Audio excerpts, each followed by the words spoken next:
Hi, I'm Nick, Hi, I'm Akiva. and you're listening to Music Existence.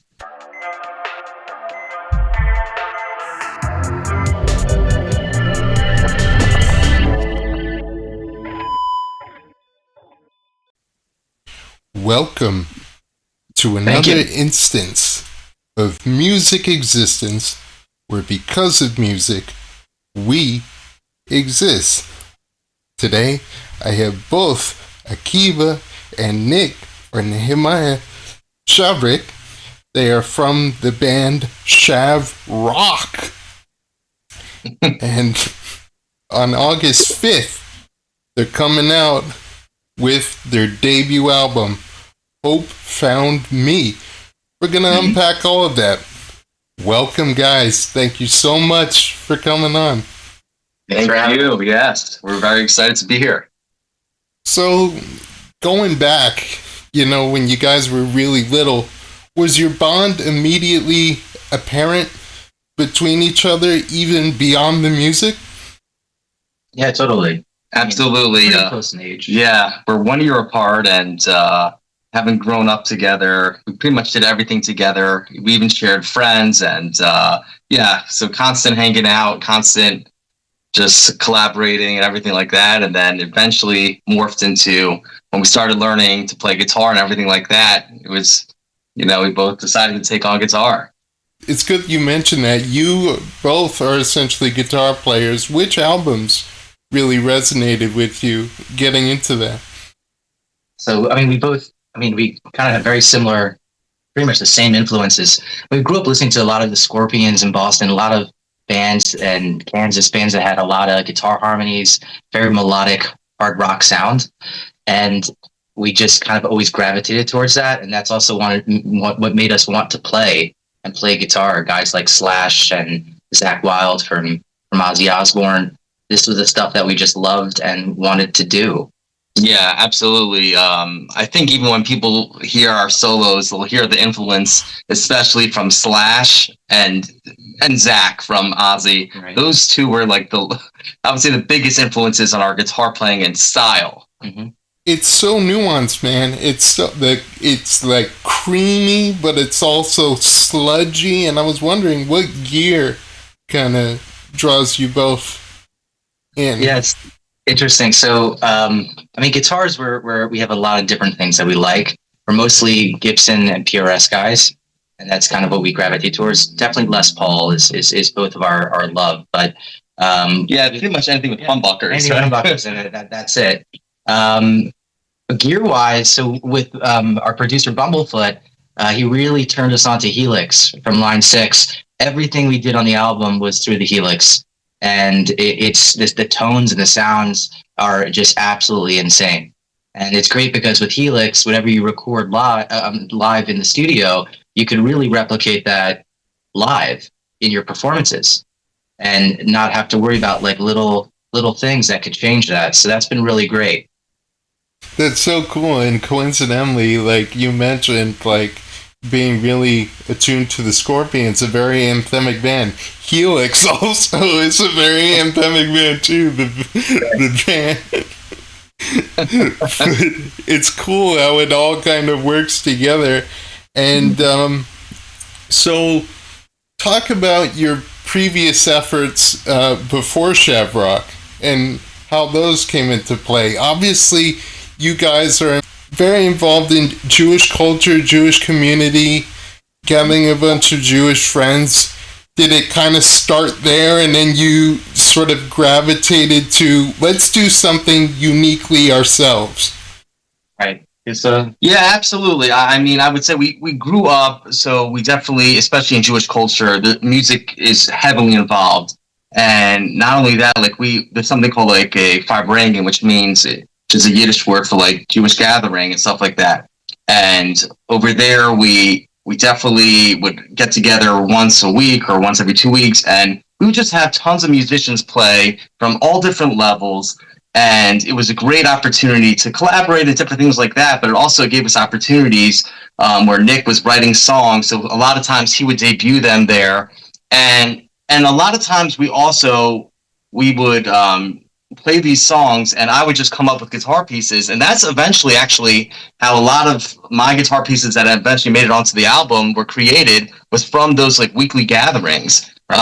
So it was a cool thing that sort of brought everything together, I guess, cohesively.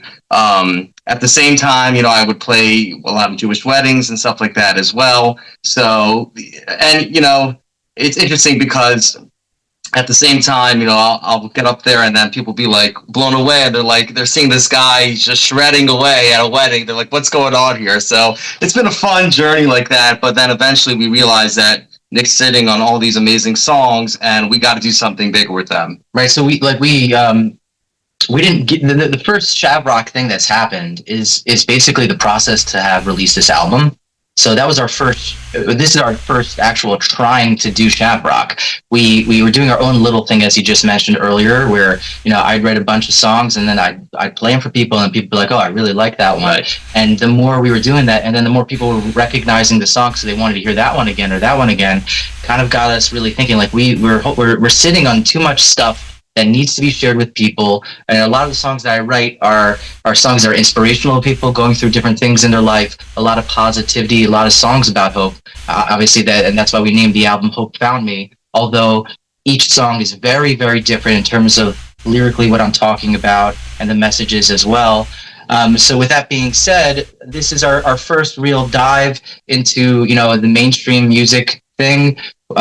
We met Ron Bumblefoot Thal, formerly of Guns N' Roses, at a show he did in Baltimore, and we hung out with him after the show. We hit it off with him, and then a full year later, Akiva ended up going down to another gig that he had in Baltimore, and he said he managed to get backstage. That's its own little story because they don't let him in right away. He said it was a backstage thing, right?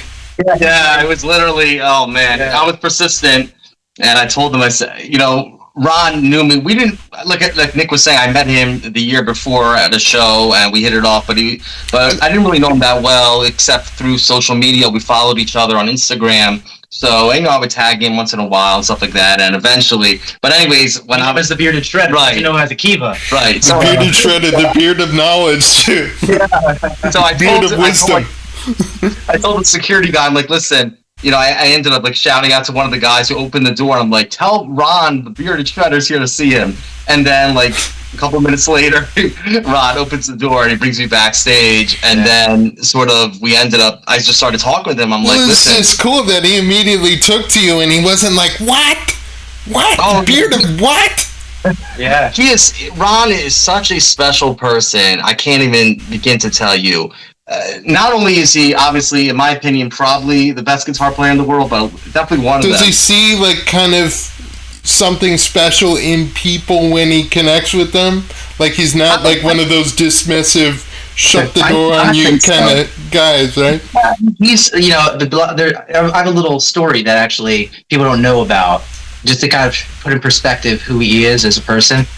That first meeting that I met him, I saw on stage. He sounded amazing, and I noticed that he's playing a Helix. And I said, Bumblefoot or Ron, whatever at the time. I'm like, I got that same piece of gear.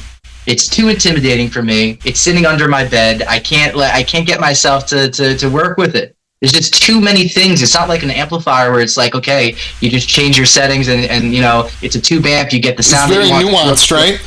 Yeah. So he says, don't worry about it. He's like, reach out to me tomorrow on Instagram and we'll talk and we'll set up a Zoom meeting.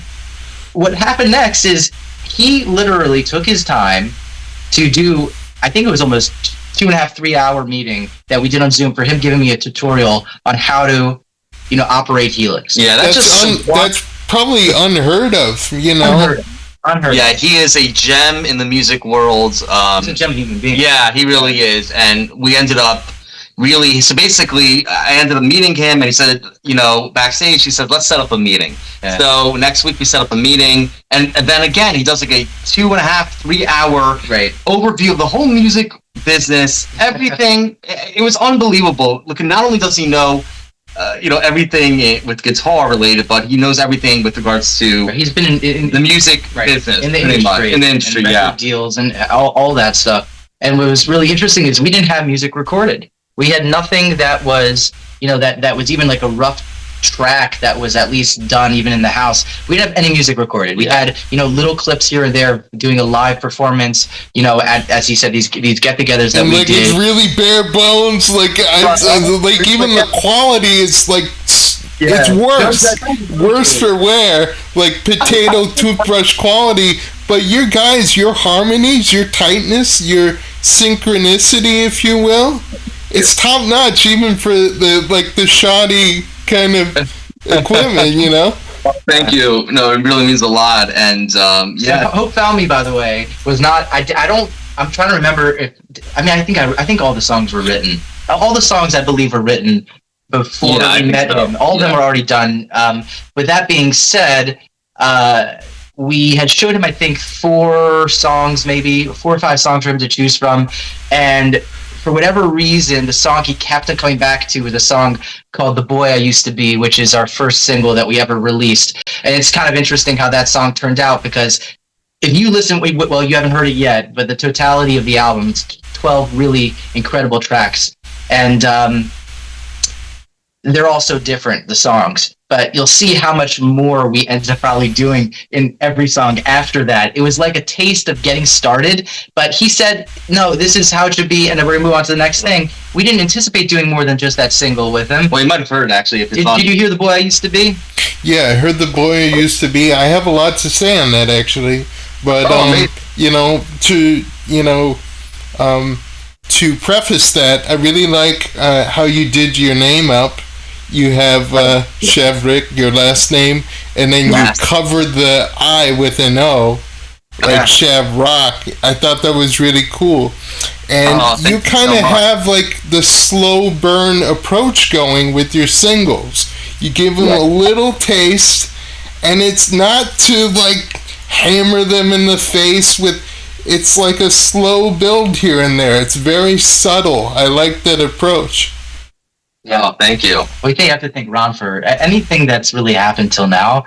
We give like total credit to him. He's the one who's been holding our hand, figuratively speaking, throughout all of this.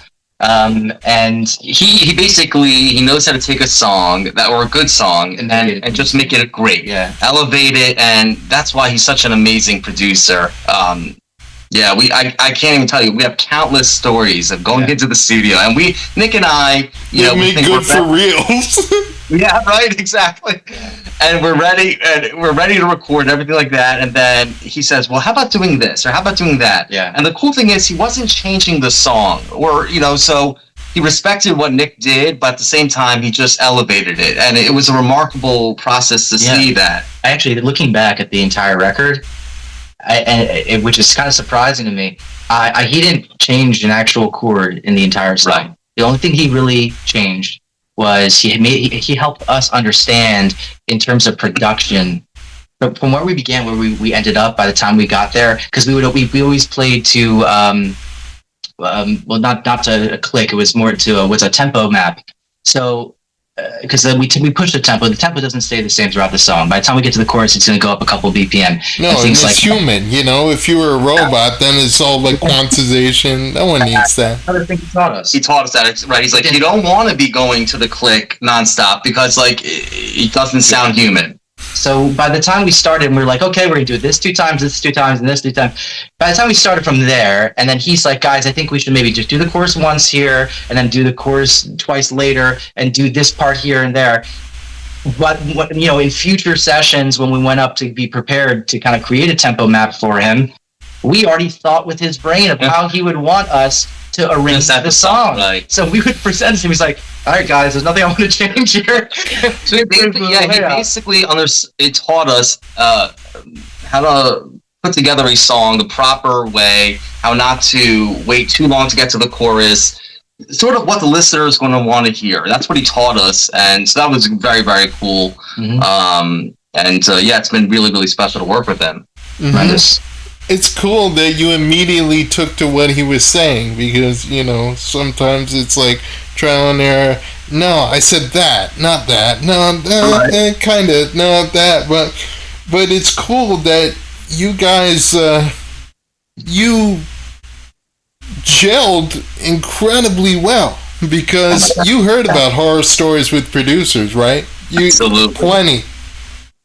No, this is the exact opposite of that. Yeah, just so much so that like I remember I called him up or whatever, I texted him before the first time we came up, and I said, Ronzo, I need to bring up an amp. I'm very worried. Like I like this warm, thick tone, sort of like a Slash or whatever, or Gary Moore type tone. And Ron's like, don't worry, whatever. So I show up there, and he plugs me in, and he gives me the exact tone I'm looking for. I didn't even say anything to him. He knew already. Intuitively. And again, I think there is a lot of overlap stylistically. Obviously, Ron is light years above us. Right. We're not even. It's like we grew up. It's funny. I grew up being a lead guitar player.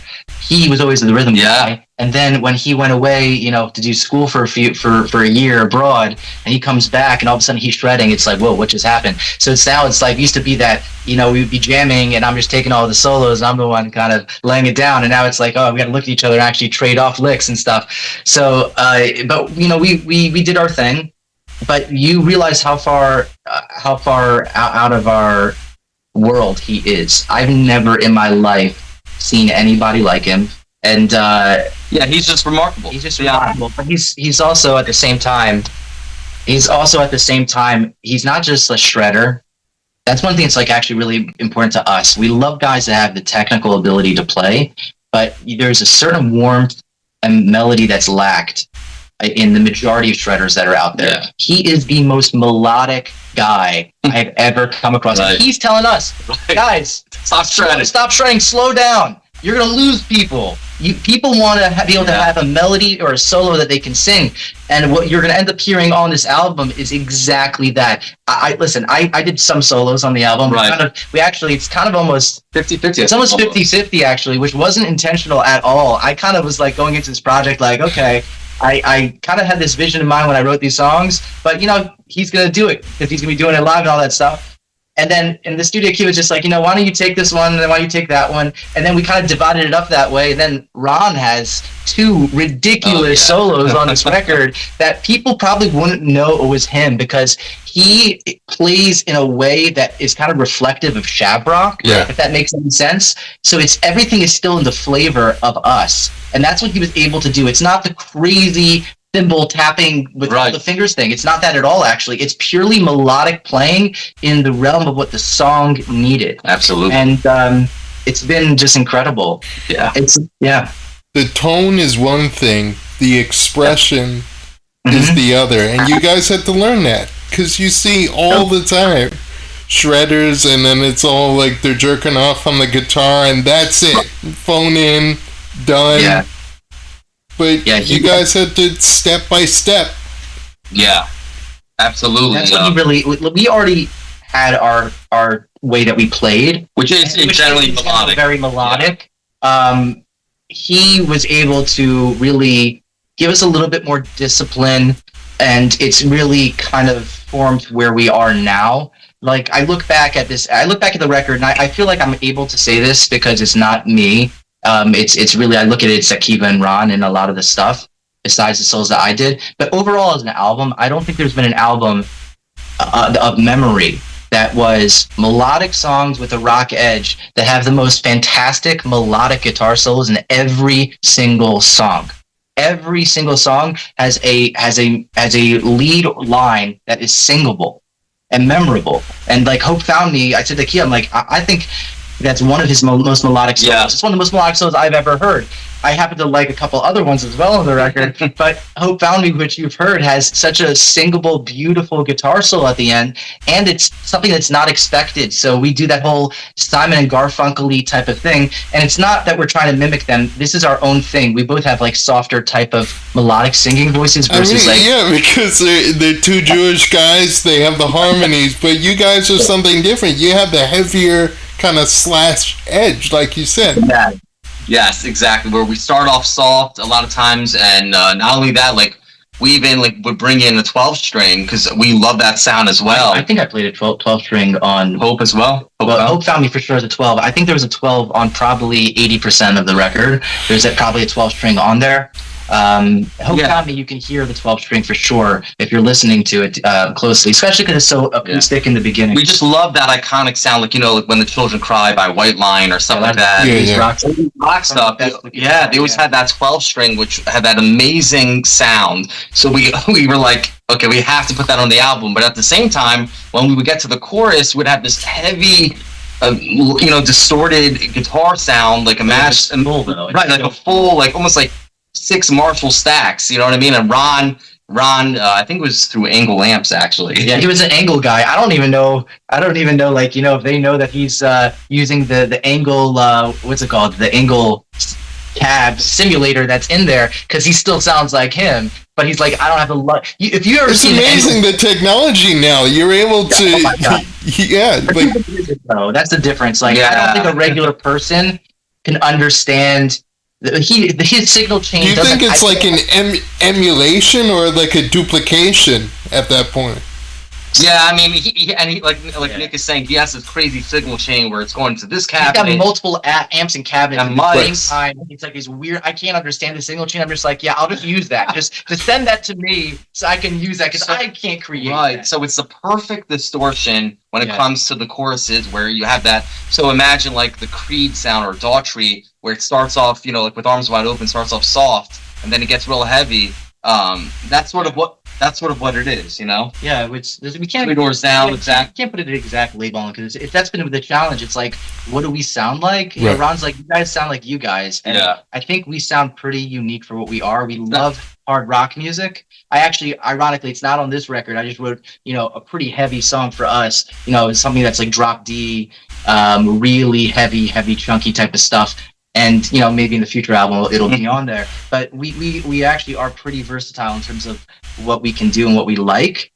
This record has a certain feel to it. I don't believe there's. I said to Bumblefoot this. I'm like, I don't believe there's any 2 songs that sound similar here. He says, but it still sounds like you. It sounds like you guys, right? Because we have our formula that we've kind of created, but the chords and the melodies are so different and unique on this album. And that was really my biggest goal. I really don't, and I really strive for this, is not having songs that just sound like each other, and you just kind of came up with that formula that kind of worked for 1 or 2 songs of yours, and do the same thing over and over again.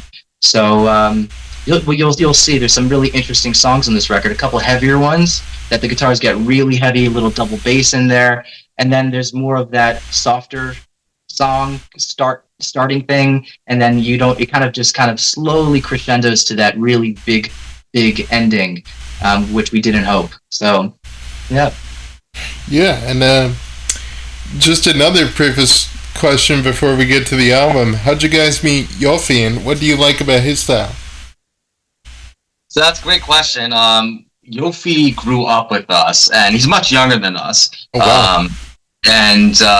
But yeah, we were always sort of like an older brother to him, and we're all very close. And it's funny. We actually used to jam. Yeah. I'd jam on a cajon. We'd be sitting around a campfire. Exactly. And he'd be jamming on the cajon. He's like, what, 10 years old? 10 years old, yeah. Wow. He was already in it. And, in the back of our head, we were just like, it'd be great if we could do something together. But he was never quite ready yet. Yeah. And, life kind of just went on. We didn't even do anything with regards to Shavrock. Yeah. The Shavrock, the name happened when we were in high school. But we didn't end up doing anything with it. So it was a concept before then. Yeah. We always knew we wanted to do music and get our original music out. Right. And people, I mean, for the last easy 15 years, I've always said to us, guys, you got to get your stuff out there. Yeah. And again, I think it was just, by the hand of God, no joke. Like, by the fact that we waited till we got introduced miraculously to Bumblefoot. I mean, come on, it's crazy. That's your catalyst right there, man. Yeah, 1,000%. Absolutely. When we met him, and it all came together. Yeah. And with Yofi, we already realized with Yofi, he went away. He also was studying abroad for a little bit, and he came back. And when he got back, he started playing. He started playing every single day for like a couple of months, and it's like, it was a night and day change in like 2-3 months. We're like, holy crap! I'm like, dude, you're amazing right now. This is great. And we started jamming, and and his growth has been. We were seeing it from every single track to every jam like section. There's a small little fill at the end of Hope Found Me coming out of the solo, and we're like, Yofi, that fill like just makes the song. Yeah, he did this one fill. I don't know if you've noticed it, where he does this dun dun dun dun dun. It was something that when we heard it because when he laid down drums, we weren't even in the room. We were chilling downstairs. And on the way home, we every time we went back, this is what Bumblefoot did for us. Yeah, basically gave us the raw tracks. He wanted us to listen to it on our way back, and then we're like, "Whoa, Yofi laid down this really sick piece in there." Yeah. And for us, every time we listen to that track, we always look for that because it just warms your heart. It's like I relate to it sort of how we're very melodic when it comes to guitar playing. He's very melodic, if that makes that tasteful. Yeah, his note selection exactly. It's not all over the place. He did a couple key pieces in certain songs that are for us. We to say appreciate it's an understatement. He really highlighted a lot of those songs through his drumming. So it was just like a perfect fit. And so it's been a really cool journey so far. Getting into the album, you guys did so Hope Found Me is your album, and then The Boy I Used to Be is the opener, and it's kind of poignant to me, and I'm sure to you guys too, because that song was released, I think it was January 3rd, right? I'll be honest, I don't even remember. It was a while ago. I think January 3rd. And the day after that was January 4th, my birthday. So it really resonated with me. It was The Boy I Used to Be. And it's like you use like a puzzle analogy, and it's like you're not only gathering the pieces, but you hit the reset button on the puzzle. So it's like, do you think as you grow older, it's just like a more complex puzzle, like when your journey moves on? I mean, that's a great question. I don't think anybody's ever actually asked me that before. A lot went into writing that song. I had, not to be like, politician where it's like you go off on a tangent about other things about it. To answer your question about the puzzle, I do believe so. I think as the older we're getting, life gets much more complicated, and there's a lot more pieces to that puzzle. So I thought the puzzle analogy was really good. We have a picture of what we want our lives to be, and that's that puzzle. And you thought that's what life was going to be. And then you decided to start again. You destroyed that puzzle and you started again. And now you're picking up the pieces to maybe rebuild it. There's a lot of different messages in this song. One of the biggest ones was, The Boy I Used to Be could be looked at really two different ways. One is like when you're a child, and I remember as a kid thinking this, like, I think I'm going to be this when I grow up. I wish I can do this, X, Y, and Z. And then and this was the thought that popped in my head is, in that moment when I was thinking these things, I wish I was this. And if I was able to transport through time and I became the 36-year-old I am now, would that child who's looking at the 36-year-old recognize that person? Would they be happy with the decisions that they made? And I thought that was something really deep. And the other flip side of it was that at any moment in our lives, we do have the ability just to start fresh. Can make a brand new start. I think that's the opening line of the song. Today's the day I will make a brand new start. Yeah. And I think that's just a good way to look at life. We all go through different things in our life. We all have our different challenges. Life is a struggle, and it's not perfect for anybody. And at any moment, we could just make a decision to say, you know what, I can be better. I could try harder. I can work harder on different things. I can be a better person. And it's about making a brand new start. Every day can be like that for people. So you don't have to give up saying, well, I made really bad choices in my life, and this is who I am, and that's it. I'm just who this person is. No, you can always start again. You could always be, that boy you hoped you were going to be, that man you'd hoped you'd be. So that's really, that was like the two main pieces. And the last part of it was something that personally my family was going through. And I took some inspiration from this with my grandfather, who had a really horrible bout with COVID and is still struggling to this day because of it. And a lot of COVID, right? Yeah, long COVID. exactly. He was in the ICU. We thank God every day that he made it out. We did not think he would. And that second part was kind of really about him, where the second part of the song goes. Trying to think what's the opening lyric there. It's funny when we're young.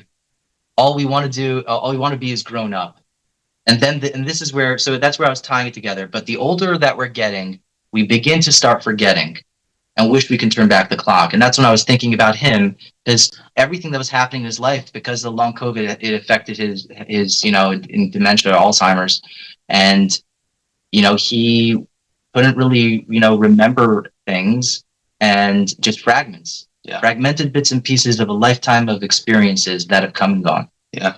So it was really, and to be honest with you, most of my songs are not just one message. There's a lot that I think about before I write them, and there's different angles that I kind of combine these ideas to create the song, and that's kind of what this was. Multi-messages, that really speaks to me too, and the title track, Hope Found Me, draws like a parallel to what Akiva was involved in, with his collaboration with Tally Yes. That song was very indicative of that. You try to put on that brave face, but in reality, you're just struggling. And it says viewer discretion advised, but it's just a very stark, view of isolation, Absolutely. I think he even talked about that, I think, with regards to people going through like the time of COVID and everything like that, where people were completely isolated and so many people were dealing with depression and just not good stuff. And I think he wanted to bring that out and bring awareness to it. So yeah, absolutely. Yeah, it's kind of,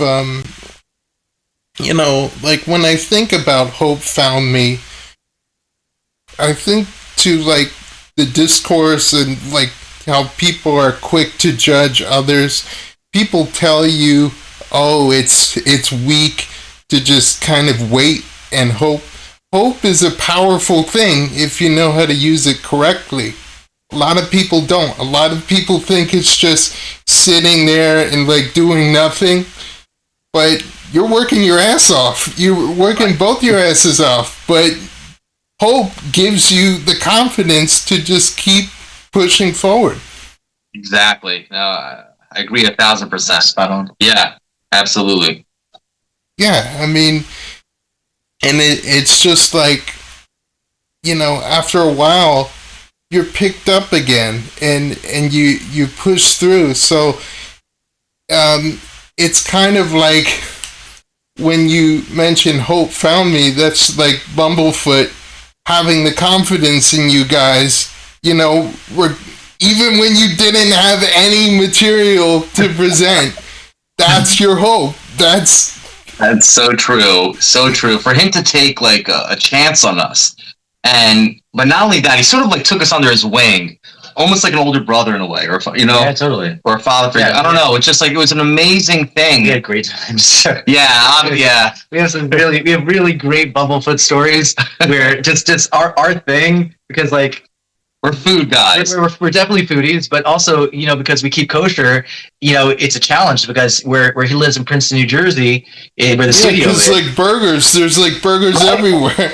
It's kosher, so we decided after our first trip, we're packing like some deli sandwiches, some tuna fish. We're like, what are we doing here? We're roughing it. So the next time we come up, we show up with a full size portable grill.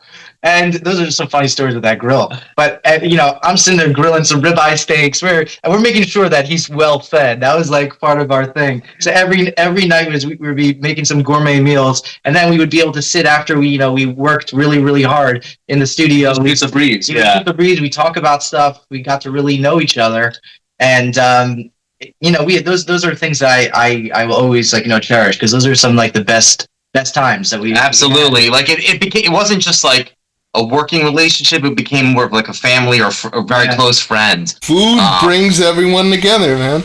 Really, yeah. I actually made my own. He has his own Bumblefoot hot sauce company. Oh, I love that. I traveled with my own. I made a fresh batch of hot sauce, and I gave to him. I'm like, you gotta try this. I made this for you. So I made like a fresh mango habanero hot sauce for him, and he liked it, which was good. Oh, that's really good. Yeah. I mean, you can have like limited resources, recording wise, everything else wise, but if you can cook, that's gonna keep you together. Like, absolutely, if you're well fed, yeah. You know, we were working. I have to tell you, we were working crazy hours with Ron, and I give him credit. I mean, no one would have done this. Like, we would get there. A lot of times, we would travel we're from Baltimore, Maryland, and a lot of times, so it's around 2.5 hours or 3 hours. It wasn't so far. Between 2.5 and 3 hours. A lot of times, we would get there around 10 p.m. Saturday night, and we would work till 2 or 3 a.m. And then we go back to hotel. And then we'd be back there at 8 o'clock in the morning. Right, till again 1 o'clock in the morning or something. It was insane. Yeah. It got to the point that was insane that he's like, guys, next album we can't do this anymore. He's like, no, whatever, we'll just make it work. Ron is the amazing thing about Ron, his work ethic. Like, I've never seen. Like, I'm taking breaks. You know, when Nick's singing or playing guitar. He's leaving the room. I'm leaving the room, chilling for an hour or two, or going shopping for, you know, the extra, whatever, the vegetables, whatever we need, or the drinks. I'll come back, and Ron does not leave that chair. Doesn't leave the chair from the morning till the evening. It's crazy. I've seen him sit for like, I don't know, without even making like 14 hours. Yeah, it's nuts. It's literally, I've never seen anything like it in my life. But that's why he is as good as he is. And everything that he's done in his life, he has been, you know, I guess in a way he's probably somewhat of a perfectionist, but his work kind of reflects that, and his knowledge reflects that, and everything he does, it's just insanity. Like he's what he does speed editing. Like he is literally editing as like the second the recording is done, he's already doing all of his things in there. Is he a top-down kind of guy? Is he what? Is like a top-down like kind of mixer kind of guy. Like he mixes as he masters, kind of thing. Yes.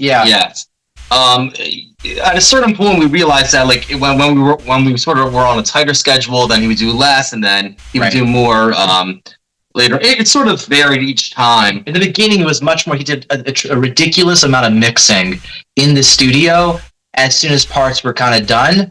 And that way, because originally when we started, it was just going to be the one single. Yeah, we didn't tell you that. When we started this, The Boy I Used to Be was the one song. I don't remember. It was a 1-day trip, I believe. I think it was a 1 day. It was a 1-day trip. We came up Saturday night, and we left late Sunday night. But it was like it was as much as we can get done. I remember we weren't sure what we were going to even do, because like Saturday, he's like, oh, do we want to? We met him at the studio.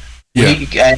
And we were brought a ton of gear. We had a ton of gear, so it's our first time there. We didn't have any guitars we needed, but the sounds we wanted. So we brought all the gear, we carried it all up to the studio, and that was the idea. Was going to unload. He's like, you guys want to start on something? Like, I don't know. Why don't we start on the acoustic guitars? So I started the acoustic guitars, and then I don't remember what happened after that. It was a late night. Late night. Early morning. Right.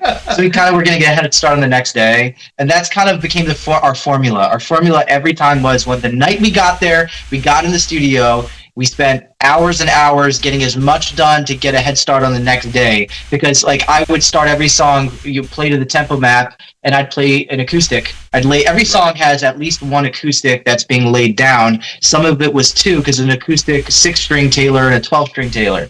So that's what I created a foundation for each song. Right. And we actually, the drummer did not, which was interesting, we did not have the drums done till the song was finished. It would be that we would play all of our parts, we'd sing all of our parts, sing our harmonies, all of our guitar solos, everything was in there, and then we had Yoki come in and he'd knock it out of the park in an hour. Wow. That's how good your relationship with Yofi is. That's how good your connection with Bumblefoot, you know, like, it all like comes together, like in the bond. You know, speaking of bonds, like you guys really just have this system down, and like to contrast from that, the last track is "Bring Them Home," and it's about it's a song for the hostages who at the time were taken by Hamas, and you know, there's a lot of division on the internet. just everyone at each other's throats about what was going on in Israel, what was going on in Palestine. And like when you guys were hearing all these stories and all this disarray, how were you responding to all of that? Well, you kind of can't respond to all of it because, responding is kind of adding fuel to their fire. That's what they want you to do. No, I mean, not like responding to comments. I just mean like in your head, what was going through you guys' mind? It's a very important thing. I mean, that was actually a big struggle for us. Yes. You have to understand, this song was not going to be on the record. Right. This song we didn't even know we were going to record because exactly what you just mentioned. Things have been so volatile. And Keith and I talked about it, and actually we even had Ron in the conversation, and we're like, we are sitting here watching everything that's happened. And I wrote that song right after those people were murdered at the Nova Festival. I wrote it. Wow. It was done. It was already written. I didn't know what to do. I didn't have it in me at the moment to release it or to even record it because of everything and the amount of divisiveness that's out in the world. And you know what? At the end of the day, it's just about right or wrong. And right, we came to the realization that it's the only thing we can do is send a message to be like, these people are being killed. People were murdered in cold blood. Or being held hostage. And on top of that, people are being held hostage for a ridiculous amount of time. So we realized it's now or never. We got to do it. So at the time that we did it, we just said this is going to be a one-off thing. This is going to be a single on its own because we realized that the singles that we were going to do, they're going to end up being absorbed in the album because when the album drops, then those singles would go away. They're no longer singles, just part of the album. And Bring Them Home would be a single. After we released Bring Them Home, and I was very surprised, Bumblefoot said to us, he said, that song is too good to not be part of this album. Yeah. And he was the reason why we decided to put it on. And the amazing thing about this song, by the way, I have to tell you, we just made like this decision, and we're like, okay, we're gonna go for it. And it was a random, I think it was a Thursday or something. I said, Ron, when are you available next? Because I had to go down to Florida for a wedding. Right. And Ron's like, I'm available this Sunday technically. I'm like, okay, Nick, we're going up. We literally didn't prepare anything. Yeah. We're like, we're going up and we're gonna record the song in one day. And I don't know how we did it. And not only that, we ended up recording this song, and Ron, for the next 2 days, I'm not even kidding you, he spends like every day, 14 hours each day, I think. He mixes the entire song and masters it in 2 days, and it comes out incredible. And he would, at the same time, also have to fly down to Florida because he was doing what is it? Rock and Roll Fantasy Camp. Right, Rock and Roll Fantasy Camp, right? Yeah, so he gets the song done in like 2 days. It was unbelievable, and the song came out incredible.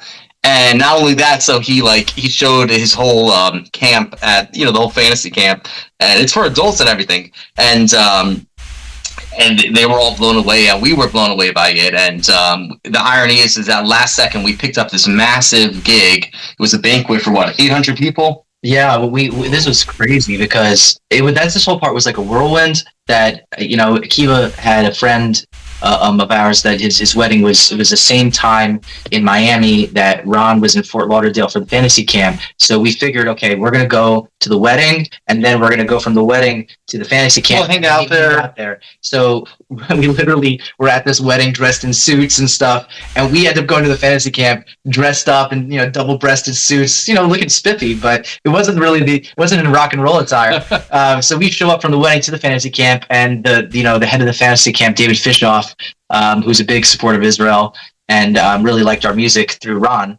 And there's a rabbi in the fantasy camp, which was crazy. We were like, hey, what do you mean? What's a rabbi drummer doing in fantasy camp? So it was like a really small world. Like the rabbi's from Boca Raton, and such a great guy, Rabbi Josh. And my sister the Boca Raton synagogue. I saw you guys played that video, right? Yeah, exactly. So we all hit it off. And he basically is like, what's it going to take for you guys? Because we told him we're leaving Monday. And he's like, I got an 800-person banquet Wednesday. Now, mind you, we don't have guitars. Yeah. We don't have a drummer. So we're like, okay, but we got to take this opportunity. So we get Yofi. Yofi brings down our 2 helixes. Like he flies, we had to somebody pack it all up for us in like this gigantic suitcase. He's flying down with our helixes, and that's it. That's all we had. We at least knew we can get, if we can get guitars, we can get our tones up on that stage. And we met our good friend Spencer, and who hooked us up with like a Gibson Les Paul and PRS, and so we had real gear. And then Yofi flew down with it, and then he also borrowed a drum set, and that was that, and we put on a show. It was actually the craziest thing because Rabbi Josh, who became fans of ours, and he became a really good friend of Akiva and I's, he said, you know what, I'm going to get you in front of 800 people. But you know, even better, while they were having dinner at this gala, it was this fancy gala, he says, I'm going to have the background music be your singles. So the entire gala, in the background, it's playing The Boy I Used to Be and Hope Found Me on repeat. Wow. As the background music. It was the craziest. Oh, and not only that, so we at the same time I was working on getting a video done. Right. And I don't know if you saw the video, but it was a very powerful video on YouTube for Bring Them Home. And I saw it. we debuted that video on these massive screens in front of 800 people. Before the program, so they had their dinner, and then we got up and played our set. And after that set, when everybody was sitting down, they're all like 700-800 people that were there on the big screens, these enormous big screens behind where we actually played for the presentation. By some miracle, we got the video done in time, and we debuted Bring Them Home there for those 800 people prior to it being released publicly. Which was extremely powerful because the majority of these people, were Jewish and had ties. There are people with family and people who are serving in the IDF. A tremendous amount of people who had ties to the situation going on. So it was incredibly moving for those people, and to a certain extent comforting to some of them as well. So it was, for us, it was a very surreal moment. And shortly after that concert, we debuted the single.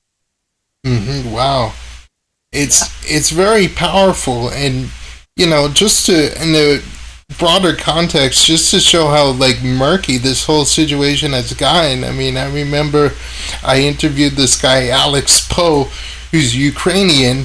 He actually grew up with Russian friends, with Russian music. Like, it just permeated and he loved it. He loved both the Ukrainian and Russian influence, and he was like, I don't know why this is going on, and people are like, you can't be neutral about this, and they actually banned him from Instagram, and it was just like, what the hell, guys? It's like, just remember, like, that, all of the politics that's going on up here doesn't reflect the people down here. The people are sick of it, right? Absolutely. Let alone the music, So that's the one thing that's interesting about music. Everybody's always felt this. I mean, we certainly feel it. It's like music is the one thing that when you're in a room and you're playing music, and especially if your music is positive and it's about or just has really important messages, that's what brings people together, because in that moment, you're not thinking about anything else but the song that you're enjoying listening to, and the people that you're with, you're enjoying listening to it with them. And I think that's what music brings people. It's all about unification, man. It doesn't matter about some war, like, affecting everything. It's people of different cultures know they must unite. I know it's cheesy to say, but that's what needs to be done. Even if anyone has like disagreements and stuff, we're people too, and that's what's lost on everyone's minds right now, but that's what should be done. 100%. Absolutely. Yeah, it's kind of stupid that it's come to this, but when all of the dross is left out of the picture, it's all about music, like you said. Yeah, exactly. Mm-hmm. That's what it's been for us. Comes down to music, and yeah, and just to like, considering everything that you guys have been through, you've been through this 15 years, right, pursuing music, and now it's culminated into Shavrock. So considering all you guys have been through up to this point, what have you learned about yourselves, not only as musicians, but as people? Oh, it's a really good question. I mean, so the past, I would say, for sure, the past year has been the biggest growing experience because it's been the most condensed version of basically what you're saying. You know, the past bunch of years, everything was very sporadic. We do a little thing here, a little thing there. Right. The past year, it's been intensely jam-packed with recording this record, you know, polishing these songs. And part of something that actually occurred in the studio, it kind of is a very good example of what we've learned, and that is how everybody plays such an important role in the project. And there is definitely a level of nullification that we all have to have to the greater picture. And one song in particular, which is actually the first track on the record called Kaleidoscope, was a perfect example about that. Yeah. And actually, I don't know where the interview was, actually while it happened, one of the days that we were there recording the song called Kaleidoscope, Bumblefoot was dealing with releasing his Bumblefoot Returns album. So he was dealing with interviews here and there. So we would pause, he would do his hour interview, we'd get back into the studio and keep going. And he touched upon exactly what was transpiring at that moment and what happened next. So what had happened is this song Kaleidoscope I wrote, and Bumblefoot, we did the tempo map. And after the tempo map was kind of done, I noticed like that the song was just chopped up from what my vision was originally for that song. It only happened on this one song. And I expressed to Ron, and I said, you know, if you cut out this one part of the song, then the song has no meaning. Wow. Because lyrically, for the song to make sense and have the message that tied it all together from the beginning to the end, that part was so important. And basically what he turned to me and he says, you know, I see that that the lyrics mean a lot to you and this song is really important to you for whatever reason. Yeah. He says, well, why don't you try to then, maybe we'll speed up the tempo a little bit so it doesn't drag as much. We'll get to the chorus faster. We won't repeat the choruses twice. We'll do each chorus once. And it was incredible. First of all, the product, this is one of the most, we're very proud of this song. It's the most unique song on the record because it sounds like no other song at all. It's kind of got a Western Johnny Cash feel to it to a certain extent. And then it's got like the 60s, 70s harmony going on in the chorus. And he lays down the most insane guitar solo as well. So it's a very different song. But it never would have come together if we didn't work together on it. Everyone had their input and put in their little piece, and it just gelled. And I felt like we were like, I actually started taking the solo because I played the first intro solo, and then there's a second smaller solo. But then I'm like, you know what, Ron, I feel like this song would be perfect for you. And he just laid down the most gorgeous guitar solo. It fit the song perfectly. And then after that, we laid down baritone guitars in there that we even, again, Ron's idea. This is the part of everybody's input into this song that would not have had happened without everybody being a part of it and everybody expressing themselves and everybody listening to each other. That's the whole family concept. It just feels like a family. You know, we're actually brothers. Yofi's like our brother, and Ron feels like another brother. We feel like a family unit. I think we approached that throughout every song on the record. There's a little bit of everybody on every single song. No people, I don't think really know this, but Bumblefoot actually plays bass on the entire record. He is the secret bass player on the record, which is actually kind of cool. He is so good at everything he does. He plays cello. People don't know that he plays cello. And we have, we have all these different elements on this record because of everybody's contributions, and it's amazing. That's so great. That collaboration is so important, and it's not just the brothers and the other guys, you know? And I think what's cool about you guys in particular is that when it comes to Nick, it's like he's not just the and guitar, you know? He's not the, vocals and guitar. Like you said, he's a lead guy, when he wants to be. Absolutely. So it's not just like a compromised sort of position where he's just kind of chugging along, and it's like, yeah, I'm in the band, but whatever, but my vocals. Right. And the cool thing, what we accomplished, actually, a lot of people don't know this, and bring them home. The main guitar solo is actually 2 solos. I play the first half, and then Nick comes in and plays the second half. Wow. We hear a transition. We actually played the same guitar. We were both playing his the Les Paul. Same guitar. Guitar. The only difference is, I think he was on the treble or bass. He was on the bass position. I was on the treble pickup for a little bit more bite and aggression for the end of that solo. But like, they're definitely phrased differently. If you know that, you'll when you listen to it again, you'll be able to hear the transition where I come in and then I take over at the end. And there's on this record, so that's where it's like really the lead guitar stuff really got divided out throughout this record, because there are 3 songs specifically on the record that have multi guitar solos. There's a song called Dazed and Confused, where I start the guitar solo. Akiva comes in with this really beautiful melodic piece, and then I finish it. So it's me, him, me. Another song, Burning Sky, actually. So Dazed and Confused and Burning Sky are the 2 heaviest guitar songs on the record. Burning Sky is a song that really means a lot to him and I. That was been our song, that like our anthem for the longest time. That's got the heaviest guitar on it, and it's got a phenomenal guitar solo that he starts the first solo.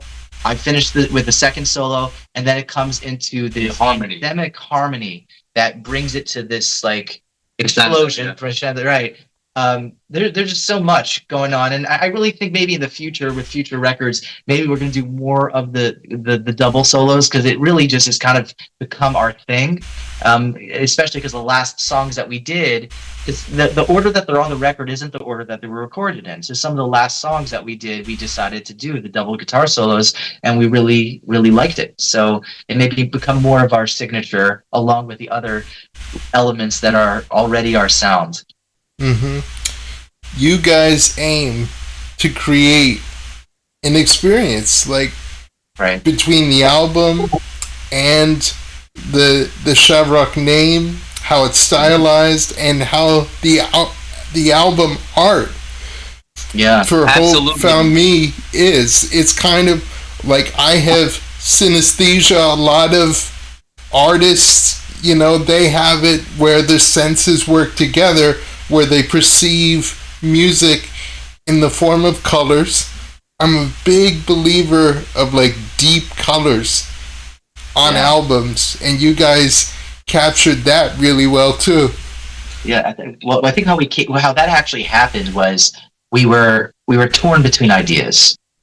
We all really felt strongly, because the concept of hope is something that we all believe in tremendously. It's something that transcends everything throughout the world and with people. Hope is one of the most important things for people to have. And a lot of the songs reflect hope, even if it's not a song called Hope Found Me. So we really felt the album needed to be called Hope Found Me. At the same time, it's very hard to portray artistically Hope Found Me, and the ideas that we came up with, between the designer came up with, it just wasn't reflecting Shavrock. Mm-hmm. Now, the next idea that we had was the song Kaleidoscope. So we came up with these ideas of, renderings. That explains the colors. Wow. So we started going in that direction. We didn't end up going fully a kaleidoscope, but the colors that we were able to think of and come up with via the kaleidoscope idea, it kind of melded the 2 ideas of a kaleidoscope, but with the message of hope. And basically, it was an amazing story how our cousin is a top designer, and he reaches out to us and he says, "Guys, I love what you're doing. I want to help you with your logo, whatever it is." Now, we already came up with the Shavrock with the O and the I, which we loved, and Ron loved that, and we're like, we wanted to do that. But at the same time, we wanted something that's edgier and rock. It shows rock and the shredding of guitars, everything like that. So our cousin David came up with a brilliant script for the logo. I think it's called typography. It wasn't a script, but he designed each letter and manipulated each letter. So it's not just a typical. It's completely custom. Somebody custom made this thing, and it's really cool. You can see on his hat. Yeah, you you can see, but how I don't know if it's backwards. yeah, but the way that how it hangs down on the R, on the K, and then on the S, how it's a little elevated here, so it's here and here. And that ends up making it on the album. Yeah. And so David ended up creating this design for the cover, and he presented it to us, and we were blown away. The second we saw it, it was like when we finally got to this point. What second we saw it, we knew that was it. It was so vibrant. Yeah. And as you were saying about colors, and we felt like this is us, it just brought everything together. Catches your eye, it makes you want to kind of exactly. Yeah, so the deep colors, the deep like back in the day, like Trix yogurt, had these deep colors, with the reds and the pinks and the purples and the blues. Yeah, it all fits together, man. I really hope, that that it comes across, that people are kind of compelled to think of it in terms of colors, because I think Hope really does have like this blue and this, pink and red in it, even your background, even the lighting scheme in your background is very Hope driven. Yeah, and the fact that Nick's songs are so descriptive in the lyrics, I feel like, and you constantly in Kaleidoscope, you're talking about different colors and shades. Yeah, in the chorus, in the chorus of the song, it's a kaleidoscope of colors only in my head, whether I'm awake or dreaming in my bed. Because Hope it's an internal thing. It's in your head. Absolutely. Yeah. Absolutely. And then another line that we used, I used in the song, that same song, is I can paint the picture only with my words. And that's kind of the creation of all of this, is painting a picture and an imagery for people in their heads based upon what I'm trying to describe, which is sometimes challenging, but we did our best. Wow, that's awesome. I mean, you guys should really, hand it to yourselves you've made like a great album, and I also like how you're putting it on CD eventually. That's coming up. Yes. I'm a huge fan. I have just wall-to-wall of CDs. I'm a great collector of just rare music, every decade, every country. I love it. And yeah, we felt like we have to do it right. CDs is a minimum, because like for us also as just music lovers, every week we grew up on CDs, but the quality of the sound is so much better than these MP3s. They're just so lacking. So there was that for people who really want to just put in a CD physically. There's a warmth in your sound too, and you need that. Yeah, and we're also contemplating maybe, this is a big maybe, a limited record run. We may vinyl. Maybe I have a turntable right near me. So. We're talking. We'll see. I talked to Ron about it. It's like maybe what we'll do is put feelers out to kind of like a pre-order type of thing. If we get enough people that are actually interested in, then maybe we'll do it, or we'll sign each copy. We have some ideas, but we'll, one step at a time. Yeah, and the cool thing is we're through Bumblefoot. We now have record distribution through Deco Records. Entertainment, yeah. So that's very exciting as well. So people can order that on Amazon or directly through their website, Deco Records. We'll have all the. I think it's Deco Entertainment. Or either way, you look up Deco, you'll find DEKO. DEKO. Also, our merch. People can PM us if they want to get some merch through us, or I believe Deco is going to be distributing our merchandise as well. Yes. We already produced these amazing hats. Right now, we're doing these trucker hats that are in two colors. We got the white and blue that I have here. Right. You can see. Yeah, It's got the black and the... Yeah, and then we actually also made these really cool t-shirts with the album art. Wow. Yeah, let me turn around for a second. There you go. Was it by the frame? Yeah, there Holy you go. hell, man. That's awesome. The t-shirts were really cool how they came out, because we were, we went really legit with how we did this. We went to local print shop. Yeah, Captain Jerry's. Captain Jerry's. These guys are amazing. We highly recommend that anybody needs any stuff done to go to these guys. They've been so helpful and so professional. We love them.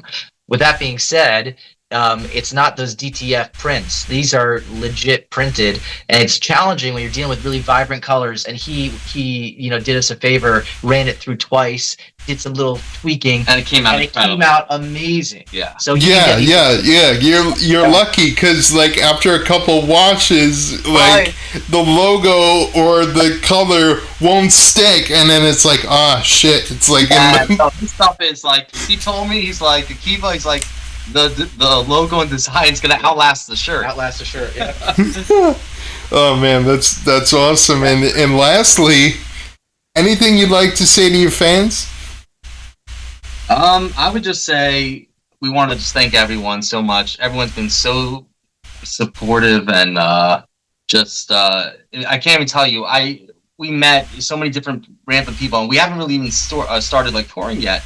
But just through online or through YouTube, we met this amazing guy named Brandon from like Oklahoma, and then a guy Tim from Pennsylvania. Right. And these guys, like, they don't know us, but at the same time, they hear our music and they connect with it. And they connect with it, and they've been just incredible fans, and it means the world to us, really.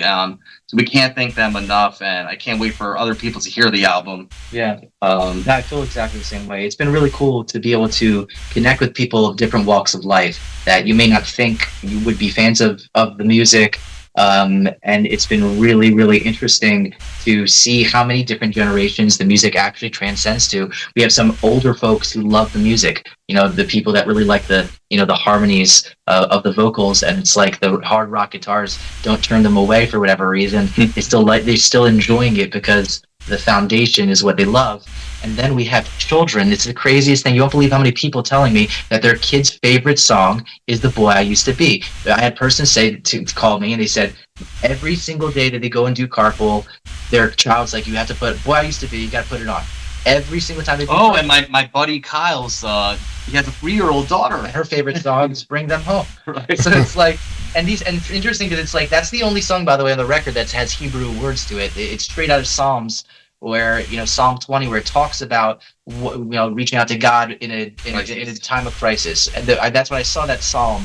I'm like, this is the passage that needs to be said about the situation going on. You let the cultural imprint, the multilingual, part of you just out, because it really is kind of that song. It's very important to that part, that song. It wasn't that was part of the reason why originally we weren't going to do it on the album. I have tons of songs that are just in Hebrew, mostly passages from different parts of prayers or from Psalms. A lot of things that have a lot of meaning to me and my culture, my religion. But with this album was specifically meant to bridge all gaps for people, that everybody who can speak English can relate to the songs and the meanings. So it was unique that we did it with Bring Them Home, but it was too important not to. So that's why that happened. But we really want to thank everybody who's taken the time to listen or stream or download the songs. We're really excited to share our full record. I don't think people know what they're in for, because it's really, I know we're going to get some calls saying they're going to be really surprised. It's going to be a really pleasant surprise for a lot of people. If you listen to this on Kaleidoscope, you will understand the opening track of the record is very different than the rest of the record. So it's going to almost like throw you for a loop, because if you don't know Shavrock and you haven't heard our singles, you're going to hear the song and think that maybe the rest of the songs are going to sound similar. We didn't repeat anything in the record that sounds similar to Kaleidoscope at all. And it's really cool. We're excited for people to hear it, and we can't wait for people to tell us what they think. Yeah, absolutely. Oh man, fantastic, guys! Thank you so much for coming on. Like, I really, this has been an amazing interview. Great knowing you guys. Yes, absolutely, and we look forward to doing it again.